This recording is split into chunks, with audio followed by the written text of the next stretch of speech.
കുത്തിയിരുന്ന് പഠിക്കാതെ കൊണ്ട് കുറച്ചു നേരം വായിച്ചുകൊണ്ട് ഇതുപോലെ വീട്ടിൽ അങ്ങോട്ടും ഇങ്ങോട്ടും നടന്നുകൊണ്ട് വീട്ടിൽ ആരെങ്കിലുമൊക്കെ ഉണ്ടെങ്കിൽ എന്ത് ചെയ്യാം, ഇങ്ങനെ ഇതാ ഇതുപോലെ ഇങ്ങനെ ബുദ്ധിമുട്ടിക്കാം.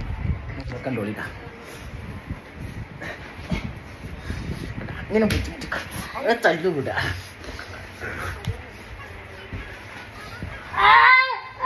ഇങ്ങനെ തല്ലുകൂടാ കണ്ട, ഇതൊരു രസമാണ് ഗൈസ്. ഗൈസ് ഗൈസ് ടടടൻ ടടടൻ ടടടൻ ടടാ.